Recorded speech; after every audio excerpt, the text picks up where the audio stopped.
Guys, may nakita tayong maligat na babae. Tanungin natin sila about sa mga tattoo nila. Kung natandaan nyo pa, ito si Tinay Pilaes, yung in-interview ko nung unang-unang mga interview ko dito sa Kanto Tinta. Tapos ito, Bena May Marquez, follow nyo siya. Madam Tinay, may bala ka pa magpatato?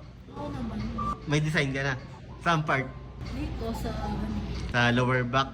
Kaninong ka balak magpatato? May Quincy pa lang ako. Yun o, kay Quincy. Ikaw naman, madam, may bala ka pa magpatato? Siguro po. May design ka na? Wala ka po. Ah, wala pa. Pwede makita yung hild na gawa ni, tinato sa'yo ni Quincy. Hild na yan, matagal na yan eh. Tingin daw, kung malinaw. Ito yung gawa ni Quincy. Yan, linaw. Tinato sa'yo ni Quincy, okay naman, patingin daw. Yan pa rin yan, pangalan ng ex mo. Pangalan ng ex mo, tapos nagkabalikan kayo, ganun. Nice one. 1, 2, 3, go. Please follow Kanto Tinta. Mga kwento ng tattoo sa kanto.